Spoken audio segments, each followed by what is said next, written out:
Charles, hi. Hey, man. I need to ask y'all a question. Do y'all ever think they ever gonna get the Gulf of Mexico and all straightened out? Eventually. The economy?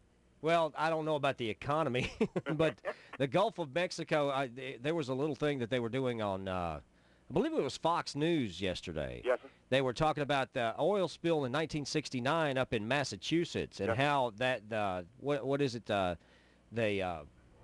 bay that's up there. Valdez? How it's still, no, that was in Alaska. We're talking about in 1969 in Massachusetts. Yes, sir. The bay right on shore from where that oil spill was, where the tanker ran aground, they say that it's still, to this day, it's still messed up.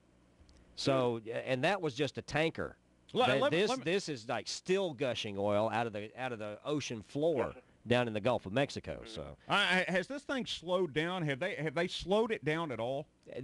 as far as I can tell, I think we're like at day 80 or something like that.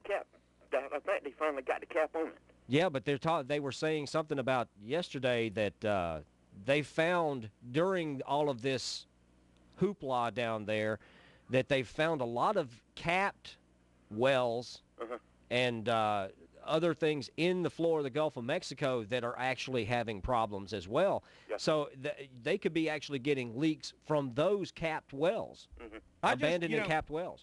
How far under the how far the ocean floor in that part? How deep is that? I really don't know. I have no idea. I've never been. They were talking about deep water drilling, and I don't know what constitutes deep water drilling. I mean, 500 feet is that's what's coming to my mind when you say, how deep is it? I think it's like 500 feet. Or I just know like with all the technology in the world we have today, all of the technology, they can't plug a hole. Are you talking about I how? heard that. Yeah, that's what I'm saying. It's like, what's so difficult about plugging a hole? I mean, Yeah, they've got that's right. they've got satellites up there that can count the number of hairs on the top of your head, which that'd be easy on Brad. You wouldn't need a satellite. And as you'll see with me one day, the number decreases dramatically, or drastically, not dramatically, drastically. Well, kind of dramatically. It is not a pleasant experience. It decreases on the top of my head every day. But we've got that kind of technology, and we can't plug a hole.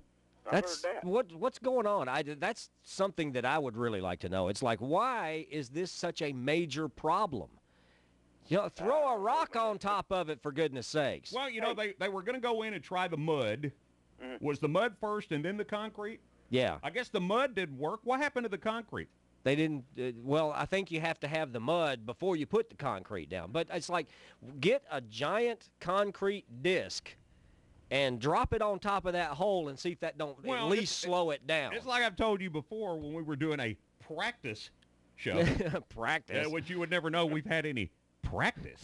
Hey, Brad. The thing about it is why don't we just drain the Gulf, fix the hole, and then put the water back in? We've got so much technology. I'm sorry, sir. Go ahead. Charles. Hey, Brad and Rick. Yeah. Can I ask y'all a favor? Sure. I That got depends. a good friend of mine. Don't ask for money. We don't have any.